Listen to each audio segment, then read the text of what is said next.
본문은 계속되는 세부적인 조항들로서, 그러나 이것들은 모두 공동체의 거룩과 그리고 하나됨에 대한 규례입니다.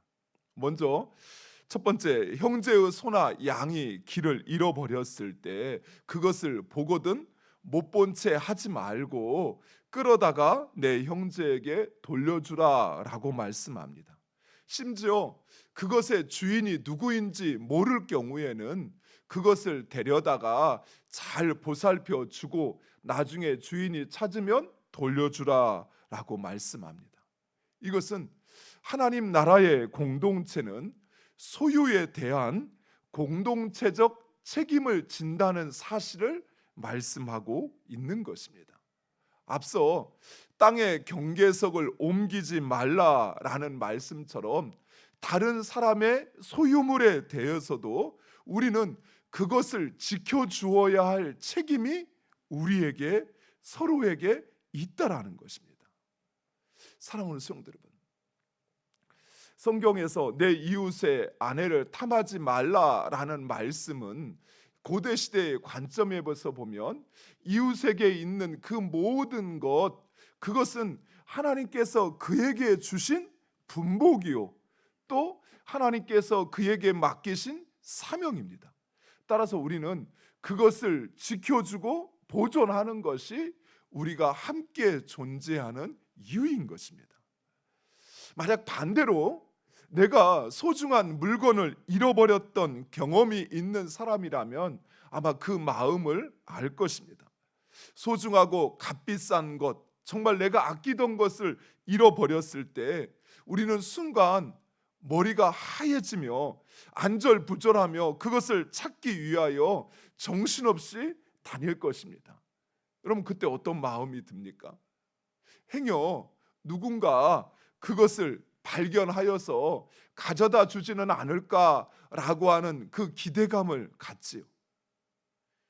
즉, 우리에게 이런 마음이 있는 것처럼 그것을 잃어버린 사람 역시 동일한 마음을 가지고 있다는 것입니다. 그러나 오늘날 우리가 사는 이 시대는 점점 더 각박해지고 있습니다.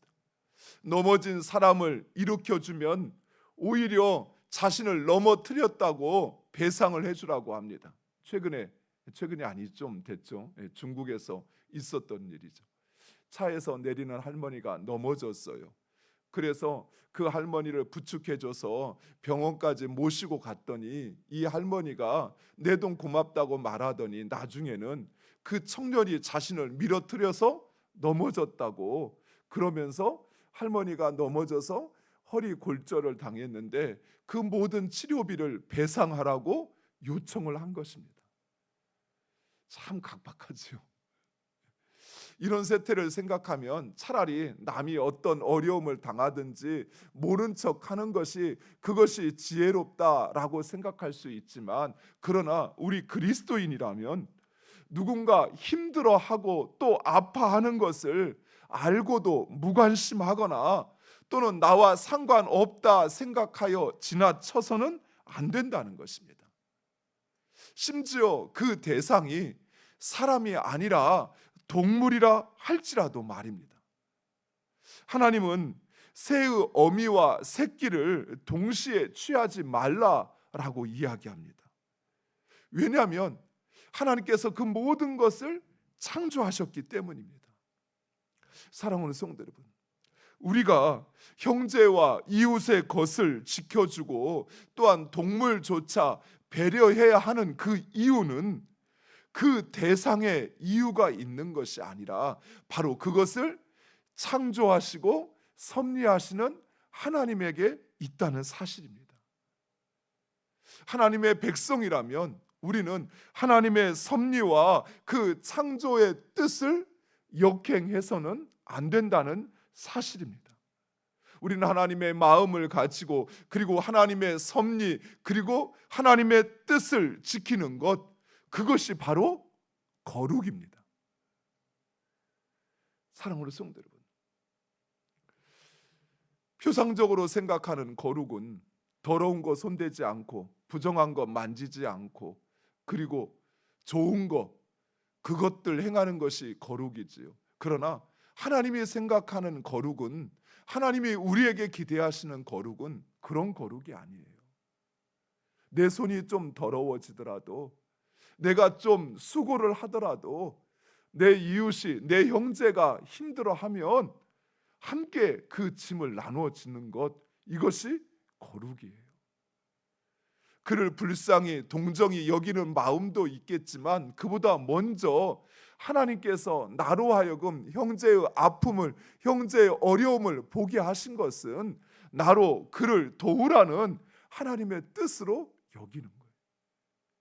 하나님의 섭리로 여기고 그것을 행하는 것, 그것이 바로 거룩입니다.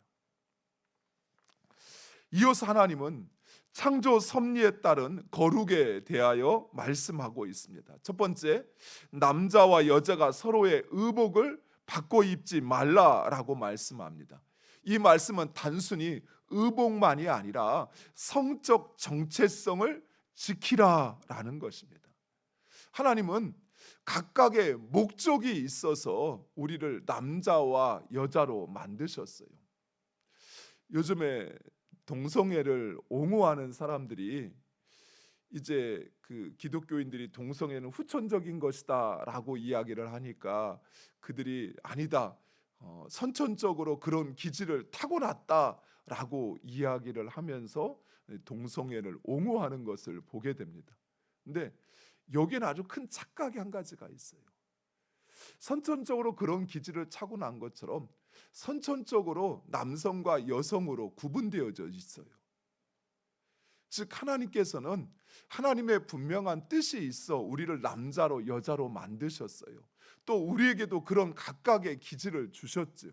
그러면 남자와 여자의 정체성을 가지고 나의 기질을 하나님의 뜻 가운데 어떻게 사용할 것인가 라고 하는 것을 고민하고 그것을 이루어 가야 하는 것이지, 내 정체성을 부정하는 것, 그것은 결코 하나님의 뜻이 아니라는 것입니다.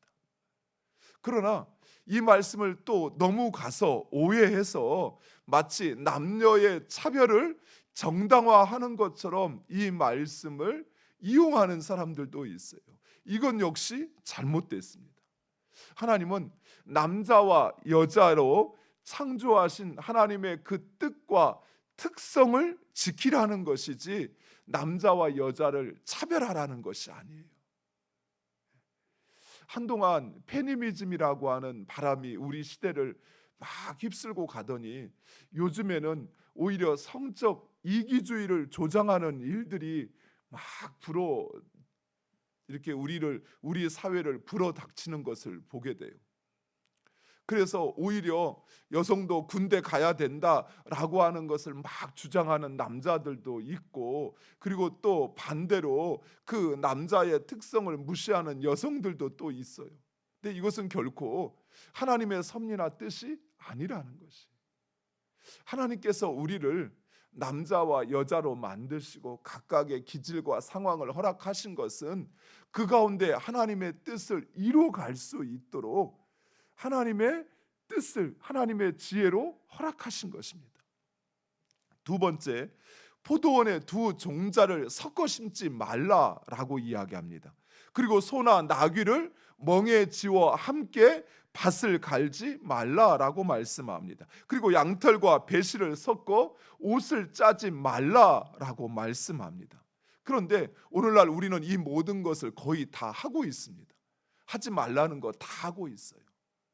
그렇다면 이 말씀이 의미하는 것이 무엇일까요?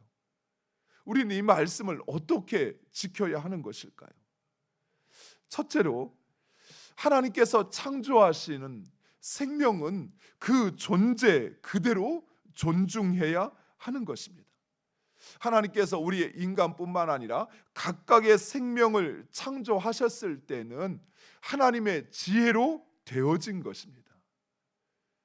그래서 그 하나님의 지혜로 되어진 것을 존중하는 것이, 그것을 지키는 것이 오히려 우리에게는 복이라는 사실이에요. 또한 이 모든 생명체는 하나님께서 우리에게 먹거리로 주신 것입니다. 즉 인간을 위하여 하나님께서 그렇게 창조하신 것이. 그런데 오늘날 우리는 오히려 인간의 욕망과 그 만족을 위하여 끊임없이 유전자를 변형하는 일들을 보게 됩니다.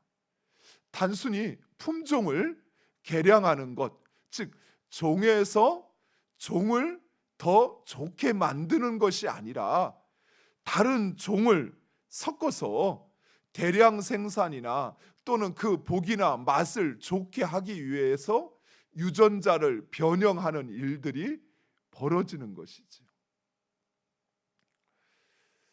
요즘에 우리가 먹는 대부분의 옥수수, 콩, 그리고 심지어 쌀조차도 유전자 변형을 한다고 그래요.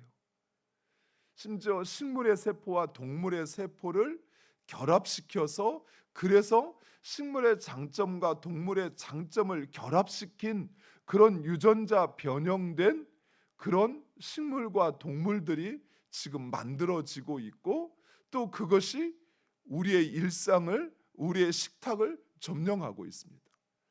우리가 먹는 대부분의 기름, 옥수수 기름은 다 유전자 변형을 통해서 만들어진 것들이에요. 그리고 우리가 입는 대부분의 옷들도 마찬가지입니다. 그 기능을 향상하기 위해서 대부분 다 혼방하지요. 오늘 본문에는 양털과 배실만 이야기했지만, 인간은 더 싸고 더 좋은 옷을 만들기 위해서 합성 섬유를 만들죠. 식물이나 양털과 상관없는 오히려 석유에서 그 원료를 뽑아내서 옷을 만들고, 또 그것을 다른 것과 합성해서 혼방해서 더 좋은 기능을 가진 옷들을 만들어내고 있습니다. 그렇다면 우리는 이런 현실들을 어떻게 받아들여야 할까요? 신약에 보면 음식의 문제와 관련해서 성도들 가운데 분쟁과 논쟁이 있었던 것을 보게 됩니다. 성경에서 먹지 말라 한 그것을 우리가 먹어야 하는지 먹지 말아야 하는지라고 하는 문제로 분쟁을 하는 것을 볼 수 있습니다. 그때 교회에서 내린 결론은, 하나님께서 나에게 주신 것으로 알고 먹으면 문제가 되지 않지만, 이것으로 인하여 형제가 거리낌을 당한다면 우리는 먹지 않을 자유도 있다라는 결론을 내립니다. 그것이 우리의 결론입니다. 즉, 이 모든 것을 하나님께서 우리에게 주신 죄에서의 자유로 주신 것처럼 우리의 자유함으로 허락한다면 그것은 모두 다 용납될 수 있는 것입니다. 하지만 우리가 하나님의 지혜를 따라 그것을 행한다면 그건 역시 그 사람의 자유라 할 수 있습니다. 예전에 제가 사역했던 교회의 한 집사님은 순대나 또는 개고기를 전혀 먹지 않았어요. 그분이 그렇게 먹지 않은 것은 하나님께서 그것들을 먹지 말라 명하셨다라고 하는 것. 물론 그분은 돼지고기도 먹지 않았습니다. 소고기하고 오리고기, 비싼 고기만 먹었어요. 그분이 그런 선택을 저는 충분히 존중합니다. 그리고 하나님께서 우리에게 많은 모든 것을 식물로 주셨지만, 특별히 하나님께서 구별하여 주신 것을 그가 선택하여 그것을 행하는 것 역시 자유이고, 그러나 그렇지 않고 모든 것을 자유함으로 먹는 사람, 아무런 거리낌 없이 먹는 사람을 정죄하는 것 역시 잘못된 것이지요. 그래서 우리는 그것을 자유 안에서 용납할 수 있는 것이죠.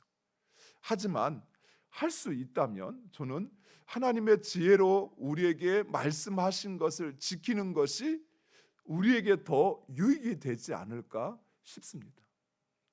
물론 유전자 변형된 거, 그것이 싸고 또 맛도 좋고, 그래서 많은 사람들이 그것을 선호하고 그래요.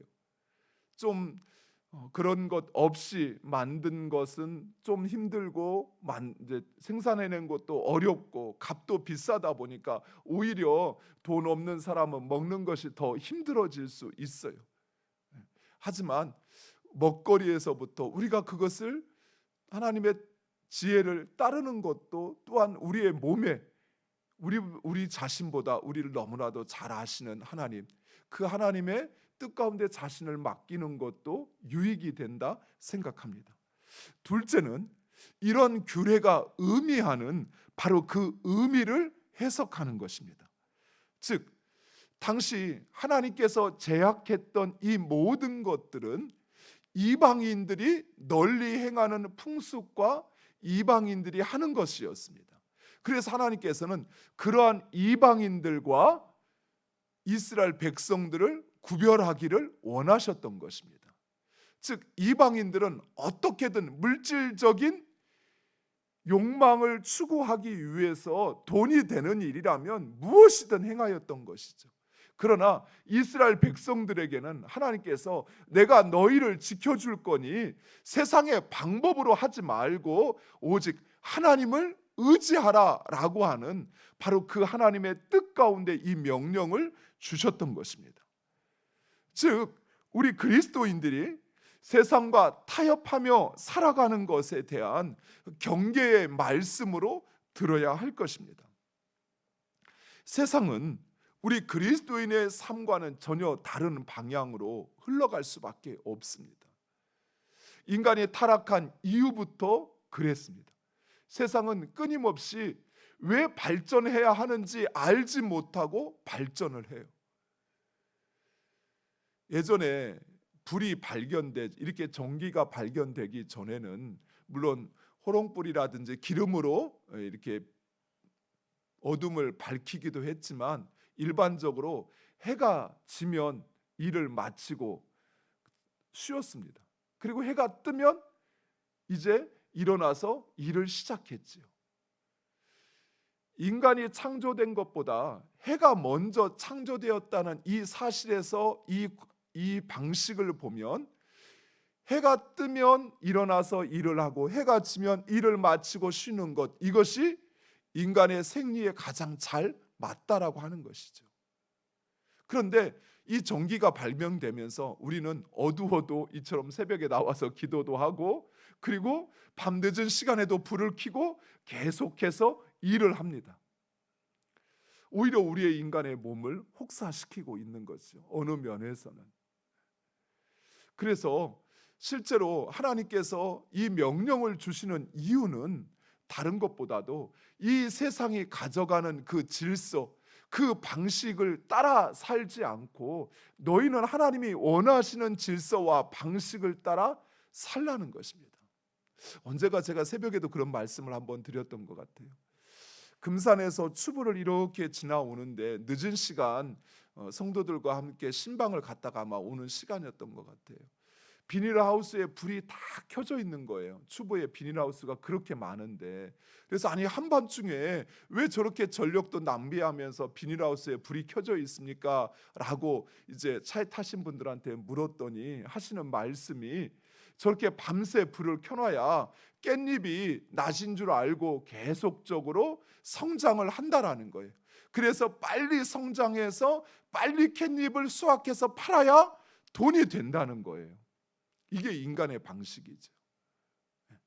하나님께서 주신 자연의 섭리를 무시하면서까지 대량 생산하고 그것을 통해서 이익을 만들어내는 것, 그리고 우리는 그것이 싸다라고 하는 생각에 그것을 구입해서 먹는 것이죠. 과연 그렇게 며칠 만에 쉬지 못하고 그렇게 성장한 그 결과를 먹는 것이 우리에게 어떤 도움이 될까요? 그래서 깻잎이 제대로 맛을 못 냅니다. 그래서 어떻게 하죠? 깻잎 맛을 내기 위해서 깻잎 맛을 낼 수 있는 약품을 줘요. 약품을 비료처럼 주고 성장 촉진제를 비료처럼 주고 그렇게 해서 아주 단기간에 만들어내서 판매해요. 깻잎만 그럴까요? 아니요. 우리가 요즘에 시장에서 사 먹는 대부분의 것들이 그렇습니다. 사 먹지 말라는 이야기가 아니에요. 말씀드리는 것은 세상의 방식이 이렇게 가고 있어요. 그런데 우리 그리스도인들도 이런 세상과 타협하거나 물들어서 결국은 우리의 신앙조차도 그렇게 세상에 물들거나 타협하는 신앙으로 가서는 안 된다라고 하는 것을 하나님은 말씀하고 있는 것이에요. 이스라엘 백성들에게 너희들도 이방인들처럼 그렇게 물질과 욕망을 위하여 너희의 삶의 방식을 살지 말라는 것이죠. 물론 그렇게 사는 것, 세상처럼 살지 않는 것 너무나도 힘이 듭니다. 그러나 하나님께서 우리로 하여금 그리스도인으로 살아가게 하신 그것을 지키는 것, 그것이 하나님은 우리에게 거룩이라고 말씀하고 있어요.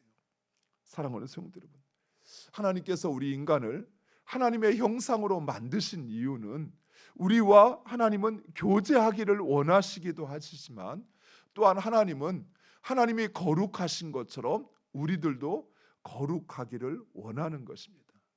물론 우리가 이런 세상과 동떨어져서 살 수는 없습니다. 그러나 이런 세상 속에서 살더라도 우리가 그리스도인이라고 하는 그 정체성, 그리고 하나님의 나라의 삶의 방식을 따라 살아가야 하는 것, 그것이 바로 우리의 숙명이요, 그리고 우리의 삶의 정체성이라는 사실입니다. 무엇보다도 하나님께서 거룩하시고, 그리고 하나님께서 그 생명을 사랑하시는 것처럼 우리 역시 마찬가지예요. 인간을 사랑하고 그리고 모든 생명을 사랑하는 것, 그것을 우리가 식물로 취하지만, 우리의 먹을 것으로 취하지만, 그러나 그것에 대하여 필요 이상으로 그것을 학대하거나 또는 그것을 착취하는 것은 결코 하나님의 뜻이 아니라는 것입니다. 사랑하는 성도 여러분, 세상을 살면서도 하나님의 거룩한 자녀로 사는 것에 대해서 우리는 고민하셔야 돼요. 그리고 그 하나님의 뜻을 쫓아 행하는 우리 모두가 되기를 간절히 축원드립니다. 기도하겠습니다. 아버지 하나님,